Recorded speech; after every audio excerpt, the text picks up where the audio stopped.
Greetings and salutations. This is Abdelhadi with The Bitter Truth, where we may not have all the answers, but we're going to ask an awful lot of questions. You can also visit us at patreon.com/The Bitter Truth, or you can go to thebittertruth.info, where everything is there. Essays, the shows, fabulous swag to make your life better, like t-shirts and things like that. I'm excited. My guest today is JT Chapman, friend of the show. He's been on before. And I'm going to have a link to his latest, I like to call them mini documentaries because they're about 10 to 20 minutes and they're just really powerful and really well done. I think he's wildly underrated, even though he's had 120 million views in the last several years and he's got 1 million people who love him. How are you doing, JT? Hey, howdy. Thanks for having me on. Hey, thanks for coming on. Excuse me. So I wanted to just kind of jump into your latest video because basically it looks like a combination of several things. There's going to be a massive renter bubble. Mm-hmm.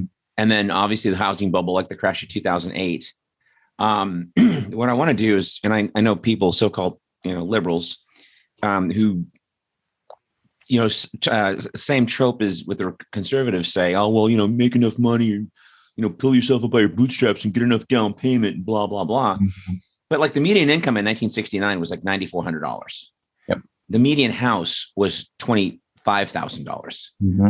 So someone making that kind of money could afford to buy a home. Even in 1971, when Hugh Hefner moved the Playboy Mansion to LA from Chicago, which sold in 2016 for $100 million, he bought it for $1 million. $1 million. So someone making $9,400 couldn't afford a $1 million home. But now you got people who make $200,000 who have a hard time with $1 million home. So let's jump into that. And then some of the things that you highlighted in your video. Sure. So is the short supply a residual effect from 2008, or are we going to see another shortage? Because during this COVID crisis, 680 odd people got like $1 trillion. Yeah. In bailment. Yeah. Is that going to be the same thing here? Or has it always been ongoing since 2008? Yeah, I think it's a little bit of both. The residual effects from 2007, 2008 have been just far beyond what anyone could have anticipated back then. Like, we're still feeling some of the ramifications of that crisis. And back then you had all these firms that snapped up all the homes of the recently evicted and foreclosed upon and stuff like that. And they didn't sell them back to normal people, right? They held them hostage on the rental market. And that's still mostly the case to this day. So you have these enormous swaths of single family homes that were in circulation that have been removed from that circulation. So that is a lingering problem from 2008. But we're also seeing the culmination of a couple of problems today, the most recent being the COVID supply chain issues. There's a good Wendover Productions video. He's a buddy of mine. And he discussed the complete, basically, breakdown of a large number of supply chains around the world. And among them was like lumber for construction materials. Mm-hmm. So not only have we been trending towards building fewer and fewer houses every year, but now we've got this shortage of lumber, which is further restricting the amount of houses we can build in any given year. So we're coming out of that, but I don't anticipate many more houses being built. I don't anticipate them catching up to where they should have been. Right. And most houses being built these days anyway are luxury houses. They're out of the reach of the average person. So right. It's quite a problem. Well, and then the pricing too, because I live in Austin, Texas, and we just have this cancer of mixed use facilities. We keep knocking down cool stuff and making a high rise, 8 or 9 floors with a mini mall beneath it. And, like 12 levels of underground parking, because they're building some of these places like on East 6th where it's a little 2-lane avenue. Yeah. And there's 8 of those going down on East 6th right now. So that's like 1,600 new apartments. Yeah. The traffic down there is already murder. What's going to happen in the morning, and maybe not so much in the morning because fewer people are going to work now. Sure. Yeah. But it just doesn't seem to end. And so what Austin's been doing is not on a HUD level, which is going to be kind of my next question, but they've been buying apartment complexes to keep the rents down so that we don't end up like San Francisco. Mm-hmm. Right. So we got like about 40 million renters right now. 11 million are estimated to be behind on their rent. Yeah. What's going to happen, do you think, because HUD only applies to about 5 million renters in the United States. So the rest is all people with jobs, low income, but they're not HUD qualified. Yeah. So are these renter moratoriums that I keep hearing about, are they significant enough to keep the people behind in their places? And then what happens at the end of July, it's over? Yeah, I don't know. I don't want to be too pessimistic, but please, not next. Historically speaking, when there are rumblings of eviction crises, they end up coming to fruition. Like right in this last one, the numbers that were being tossed around, anywhere between 30 and 50 million homes that are or households that are at risk of eviction, which is just an absurd number. Right. And the eviction moratoriums did help, and continue to help to some extent. It can't protect everyone because there are plenty of groups lobbying to end the eviction moratorium so they can kick people out, right, resell the homes or get new tenants or snap up the properties themselves. Right. Like I mentioned in that most recent video, that the Koch guy is funding two groups. I've forgotten their names now. Two conservative groups, or three rather, that are just eviscerating. They're doing their very best to destroy any eviction moratorium they can find, specifically so that the groups that he's a part of can invest further in real estate. Because now, historically, it's been investing in single family housing and buying those up as rental properties. But now I think that those with tremendous wealth and influence are beginning to see that the future of American housing is renting. And so that they're investing in these large, these units of apartments and like landlord technology companies and things like that. So I think that they see the writing on the wall there. And I think evictions will benefit them to an extent, but they are going to need renters in order to line their pockets. So I don't think it's going to be an enormous crisis to the tune of 30 to 50 million, but it is going to be significant. Sure. And we see, and to the beginning, when the stat that I threw out in 1969, I saw your video and I looked up some other articles. I didn't realize that there was so much language trying to encourage renting. Yeah. Oh yeah. And I get the idea. If you want to stay cash rich, and you're a little afraid of getting into a place, especially in this market, and then you're upside down and I get that part. But to pitch that idea that not buying a property is a good idea. You don't build equity with cash. You can be cash rich and squirrel away a lot. Yeah. But you're not going to build wealth, or at least something to leave behind to your kids. You can leave them a bunch of cash. Obviously, that's great. But how many people earn that kind of money? The statistic. There's not a single county in the United States where the minimum wage at full time will pay for a 1-bedroom place. Yeah. So where's this rent ethos coming from? Is it just like propaganda paid for by these lobbyists? I tend to think so. It sounds a little conspiratorial to say that, yeah, this is all propaganda, but just looking at past trends, it's all been propaganda. And so right. when we hear things like, this is what the young people want. They want to be mobile. They want to be able to move whenever they want to and not be tied down. It's like, I like that idea in theory, right? But in order to do those things, you also have to have money. Right. And the young people don't have any money because they're not being paid a living wage. Right. So it's like you're giving two different messages here. Right. Wise media. It's like, if you want us to rent, we need to be able to afford the rent, and the rent is skyrocketing. So we can no longer afford a down payment for a home. We can't afford rent, and we're not getting paid a living wage. So what's the conclusion here? Like, what's going to happen if the normal person, average person, can't afford even the most basic accommodations? That's a recipe for a significant economic downturn. Right. Well, and then before the COVID crisis happened, we had 50% of working Americans making under 30 grand a year. Mm-hmm. Yep. Well, as we just seen, 1969, the median income was $9,400. Yeah. So we haven't even adjusted the median income for inflation. Yeah. right? And it's so, it just seems, well, and to piggyback on what you just said a second ago, I mean, that it's a conspiracy doesn't make it, there's no boogeyman there, Sure. right? I mean, I'm older. I'm a little bit more mature here in my ears.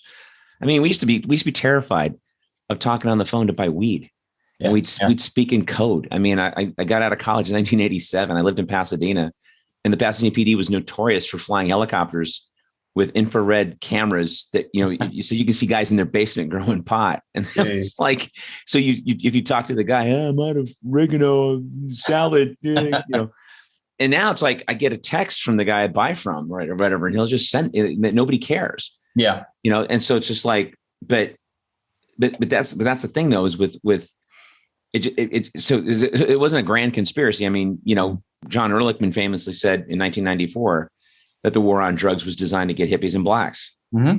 Right. So we could see the writing on the wall, but then suddenly we get the proof of it, which is like 90% of the time. Yeah. So when people love to throw that term, it's conspiracy theorist. Well, there's conspiracy theory and there's conspiracy fact. I personally believe that we went to the moon. Yeah. Just to say otherwise is a theory, but then conspiracy fact, did Nixon start the war on drugs to go after civil rights people and hippies? Yeah, exactly. Right? So it's just like, so this thing with Charles Koch, I think the amount I saw was $200 million. Mm-hmm. Yep. That he's pumped into these lobbying groups. That's right. Yeah. Who else like him is buying up properties? I know Bill Gates owns a ton of farmland. I don't want to go down that rabbit hole, but there's a ton of other people that are because BlackRock was a nothing firm until 2008, right? Mm-hmm. Yeah. A lot of currently very wealthy people and firms kind of cut their teeth in the 2007, 2008 recession and the subsequent housing crash. It's very hard to know exactly who has their fingers in which jars because they're all going through these firms. Right. Charles Koch is a big and obvious one because he's very upfront with his lobbying, his spending, especially to like conservative groups that are trying to end eviction moratoriums. He's not shy about that because he believes rightly that no one is going to do anything about it.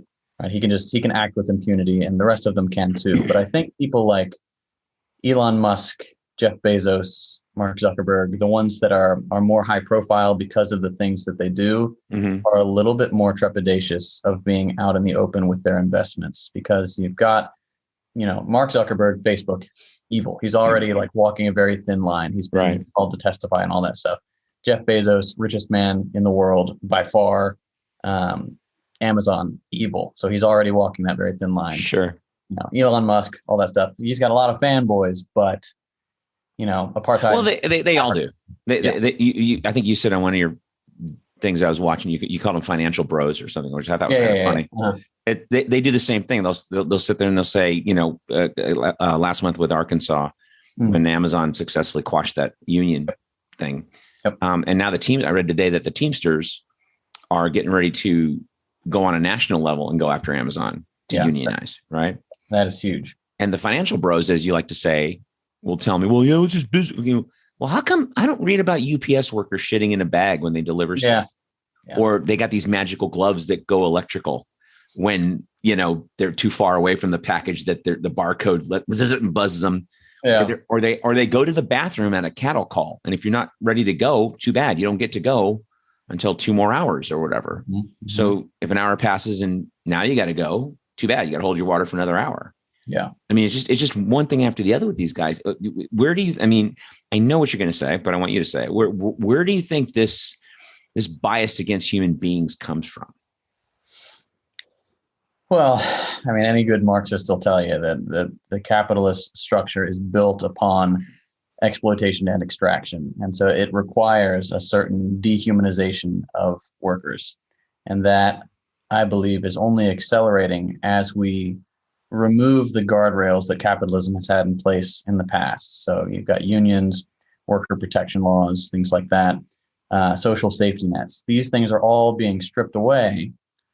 And so you're driving on the edge of a cliff, and you had the safety rail at one point, and you're just going faster and faster, and the safety rail is being pulled up. Sooner or later, you're gonna make a wrong turn. You're gonna go off the side, and I think that's what we're headed towards, is some kind of disaster that is entirely the fault of capitalism trying to become more and more streamlined, more efficient, more productive and profitable. But that to me, that's the answer. It's that the entire system is predicated upon the dehumanization of workers. Isn't that kind of short-sighted though? Because I mean, what we've seen, the way everyone else handled the pandemic compared to us. Yep. I mean, Vietnam crushed it. They crushed it. Taiwan, I mean, I think they had like not even 800 deaths, right? Yeah. And they were on top of it. Almost all the Nordic countries were on top of it. And some of the EU that had problems jumped on top of it. But for example, instead of giving trillions of dollars to Mercedes and Jaguar, the EU just made paychecks. Yeah. Right. The Nordic countries just made paychecks. You know, Japan had anything over 500 lives. They paid 80% of the paychecks. Anything under 500 employees was 100% of the paychecks. Right. Yeah.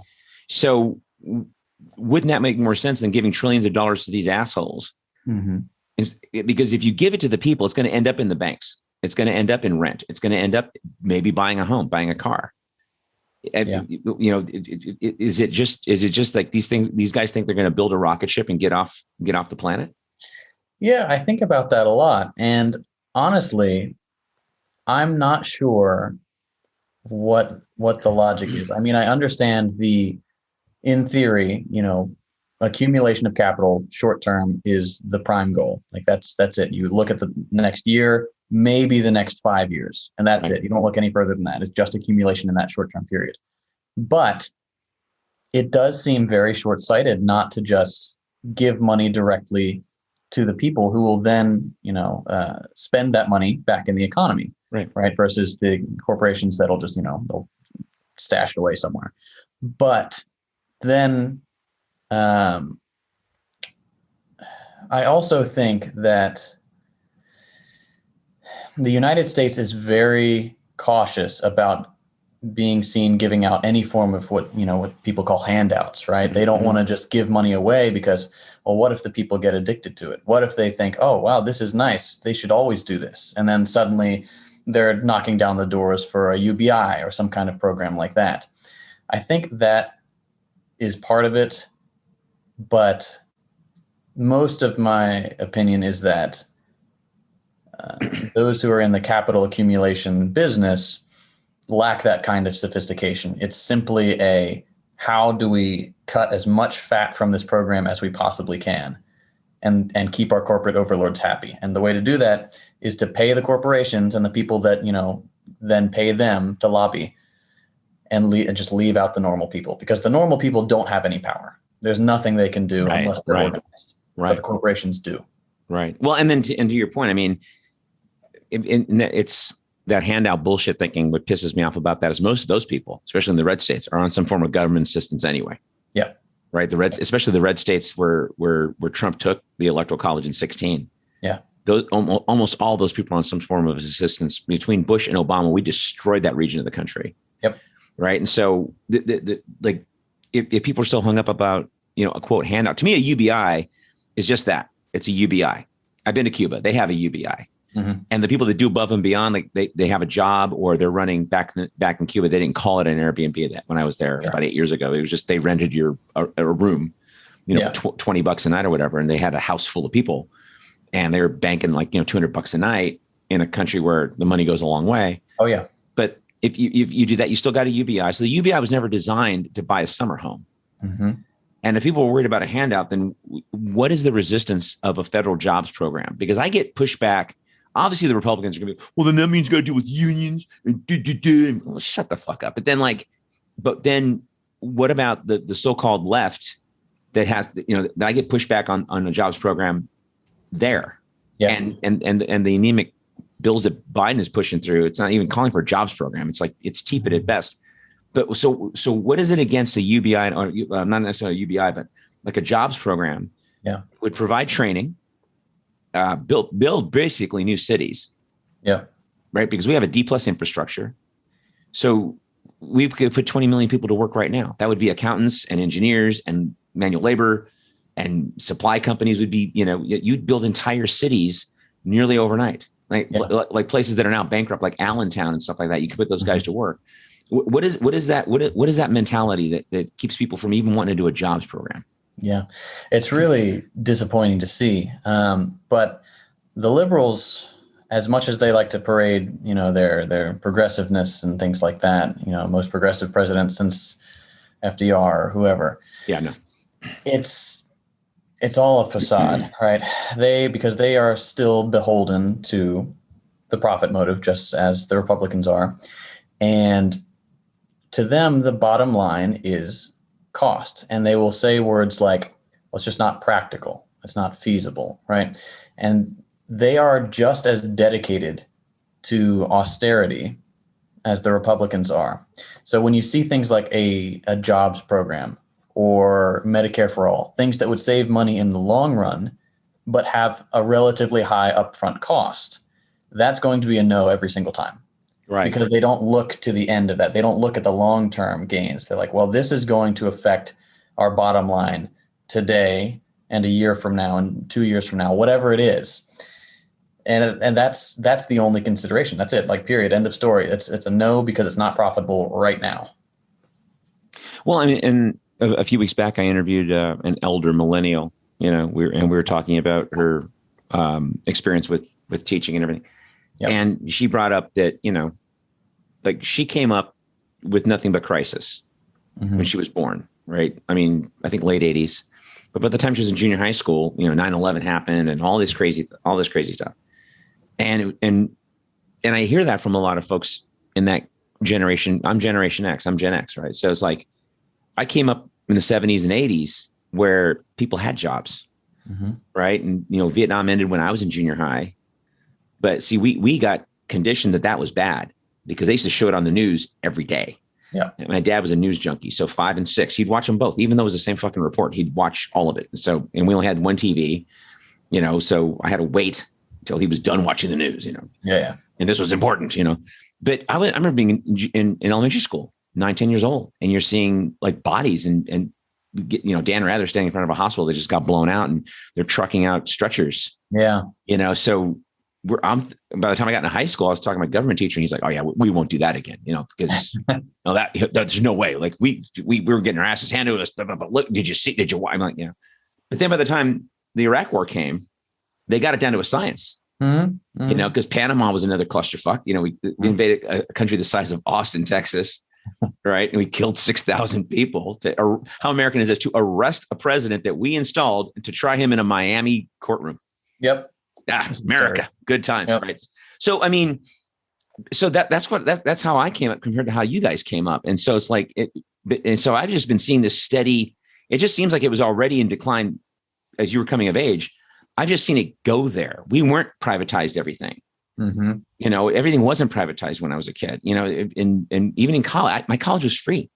Yeah. I was subsidized. I paid $100 a quarter to go to school. All you can eat units. Labs didn't cost extra. Yeah, and now it's a joke. I mean, kids are coming out of school with 6-figure debt, and then we don't even bother to allow industries to flourish to create like a decent job market for them. So, yeah. Like, are you seeing this cannibalization as sort of like the end of Rome? Yeah, I think so. And Rome is, I think, a good analogy because there's no real consensus on, when the decline really started. There are a couple of dates that are tossed around and how long the decline was. Was it a crisis or was it like a long drawn out thing? But there's a meme that makes the rounds every once in a while that it's like someone Google searches, what's the average lifespan of an empire? It comes up as 250 years. And America's been around something like, 244, 246. 245 this year, yeah. Yeah. So it's like, it's real close. So obviously it's a joke, but right. I think there is a grain of truth to that. Like, things can only go on for so long, especially when things are founded on a doctrine of accumulation at all costs. And once you've accumulated everything that's within your own borders, you then send your tentacles out to the rest of the world, to the global south, and you start extracting there. Right. And so we're reaching a point now where the U.S. has extracted nearly everything that it can. And so it's bringing back some of that same philosophy back home and saying, okay, we need to squeeze more out of the people at home. We need to keep accumulating. And in order to do that, we need to take away some of these benefits, these extra little frills that come with employment. And so soon enough, we're going to see McDonald's it's not going to say, we're hiring at McDonald's. No, it's going to be the worker you are offered a lucrative collaboration opportunity with the McDonald's brand, little emojis and stuff, little dollar sign emojis. It's like, no. Yeah. So it's trending towards disaster. And I think you're right that, looking historically, it wasn't always this bad. It's, ticked up to the precipice. Right. And the question now is, have we fallen over that precipice, or do we still have a few more steps to go? Well, see, and to your point a second ago, when you said, we're just extracting resource, and that's what happened in the Spanish-American War. We got to the coast. We took everything we could take. We had a contiguous country for the most part. And we're like, okay, Indians aren't a problem anymore. We got California, Texas, New Mexico. We got the Mexicans. Cool. All right, awesome. Where do we go? Well, we got to go to the Philippines. We got, whatever. And that's kind of what happened. And we had to create a bullshit, excuse to go to the Spanish-American War. The Maine, remember the Maine? In 1976, the Department of the Navy put out a report that said that fire on the Maine was an accident, that it wasn't bombed by the Cubans. So we went to war on a lie. And then we spent 4 months there doing the huzzah, right? And then we spent 13 years in the Philippines because they didn't want to play ball. And, meanwhile, and I get so much shit from this. This is how it is propaganda and it is a conspiracy, because I get the so-called liberal telling me we need a more muscular response to China. Okay. Well, interesting that China's eating our lunch foreign policy wise, because they're not sending troops into countries like in West Africa. Or they're, hey, we'll build you roads and a new soccer stadium. And then we'll give you a 0% loan on all the equipment you need to mine your stuff. Just sell it to us cheaper than the US and the EU. Okay. Okay, great. Awesome. And they leave, and there's no, jackals coming in. There's no Salvador Allende's happening, right? There's no Arbenzas happening. There's no Mossadeq's happening. They're making deals with these guys. And it's like, the thing I like to say all the time is you make peace with your enemies and then you make deals with your friends. Yeah. Why can't we understand that? It's like common sense, like empathy. Like I don't need a Bible to tell me that if you slap me in the face, I'm not going to like it. Yeah. Why can't we do that? And as a culture, why is it so much easy? It's easy to buy in. Yeah, it's fascinating. I think we just got, it's a number of things. So after World War II, I think we really settled into the role as the world's, sole superpower for a short period of time, right? Before the Soviet Union really came to prominence. And we liked that. And then the Soviet Union came to power, and I go, okay, hold on. We don't like this whole there being two thing. And so we went through and did the whole song and dance with the Soviet Union, Cold War, all that stuff. And when the Soviet Union fell, we're like, okay, we're back on top again. This is just ours. And then there was not a challenge for decades, right? We just got so complacent being able to do whatever we want with impunity around the world. There was no need to be understanding or accommodating, because no one could threaten us or even push back a little bit. Right. Now that China has come onto the world stage as a proper economic superpower and competitor to the US, now we're seeing a different dynamic. Because China is kind of coming up on our heels, they understand that in order to win over the rest of the world, they can't strong arm people like the US does. Right. That just would not work. Right. So instead, they do the logical thing and try to make friends and alliances and offer deals that will end up being mutually beneficial. That's something that the US never had to do, or hasn't had to for quite some time. And it's always easier to just take what you want versus communicating with other nations. Sure. And coming to a mutually beneficial agreement. So I think that's really it. It's the path of least resistance. And now we're going to quickly find that there is no more path of least resistance. There's going to be resistance as long as it's a multipolar world, as long as there's at least one other superpower. And that, I think, will we got the U.S. backed into a corner. It's a cornered animal. It's going to lash out. It's not going to get better, in my opinion, in terms of foreign policy. No. Everything we've seen in the media, we're absolutely in the first stages of another Cold War with China. Well, and I hope it's a Cold War because they got nukes. Right? This, know, and they're only the third largest nuke power. But but after the first two, I get that it's kind of a big drop off. It's like that old Bill Hicks joke. After the top three armies in the world, the Hare Krishnas are like the fourth largest army in the world. So it's not like a really big thing but with China though, and we just keep. And 3 years ago, when they discovered oil and natural gas in the South China Sea, suddenly they need democracy, and suddenly we give a shit about Taiwan, and we're sending the NED in there. Yeah, how about that? And if anything, we got some time here left, but if anything, again, the policing system, is designed to quash the worker. And where do we send our cops to be trained? We send them to Israel. Yeah. And last year when the Taiwan riots were happening, I was like, we should be sending our cops to Taiwan, because they still have that residual British thing going on. Because there was 0 people got killed in those conflicts last year in Hong Kong. 0. They had I think 200 hospitalizations, a bunch of arrests, but nobody died. Mm-hmm. So there's something to be said for the way the Hong Kong cops do their thing.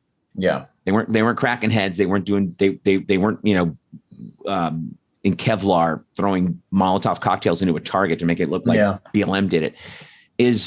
Is there any sense that you get when you talk to people that more and more people are coming around, or is it basically, is it just my age group that thinks that, MSDNC is awesome and Fox is awesome? Yeah, it's, I'm actually just finished writing a script for this week about, there was a recent poll that came out, just Axios poll, about how only 50% of people 18 to 34 now have a favorable view of capitalism.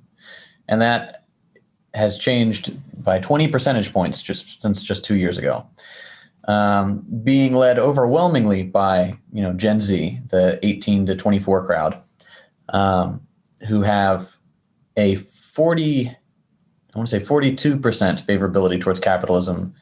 I think 56 opposed or negative view. Mm-hmm. And so I think it is trending towards if not an acceptance of an alternate system, at least a hesitance to accept the current system. Sure. And understanding that what we're doing now is not appropriate for a nation of this status, that it is not right that we're imposing our will on the rest of the world. Right. So I think, yes, to an extent, young people are coming around, and not just young people. I mean, I get emails from people saying, "Hey, I'm 63 years old and I've been watching your videos and I really enjoy them. I didn't agree with you at first, but I've come around. So thank you." And so stuff like that is really heartening, because it may be, a small number of anecdotes, N equals 10, 20, whatever. But still, those were people who were formerly very staunch defenders of capitalism and who are no longer so. Right. I got a few friends like that. And you're probably more so like this than I am, because your videos are so well researched. But what I have found is if I just stated the numbers and just stated what's going on and frame it in a question, I got a conservative buddy in Pennsylvania who the last couple of years is like, "Yeah, well, you know what, dude? I hate to admit it, but you're making a lot of sense." Yeah. And now he's kind of coming up he's like this quasi-libertarian socialist where he doesn't want to do any more war, but then he's kind of going, "Well, if we still have all that money, why can't we have a UBI?" I'm like, all right, you're a hybrid. I'll accept the hybrid. I'll take it. I'll take the hybrid. Right. But that's what's so weird about what I've seen and it's propaganda. I mean, to see the CIA and the FBI go from what it was when I was a kid, right? It was common knowledge that they killed Martin Luther King. It was common knowledge. Oh, yeah. Mm-hmm. It was like your teacher said it in school. Yeah. And last 20 years, it became like, they're super awesome. God damn it. The Black Panther movie. Mm-hmm. Okay. And I liked that comic as a kid, but then when I saw the movie, I was like, all right, this is a kind of a not so subtle. Hey, the CIA is going to save the African country. Yeah. I'm like, really? In what universe did the CIA ever save an African country? Let's talk to Patrice Lumumba. Let's resurrect him from the dead and ask him a couple of questions about the last day of his life. He ate his speech. Yay, CIA overthrow. Yay, And so, but I think I guess the ultimate point, and you cover this in a lot in your material, but it just seems like we keep getting more cruel as a society.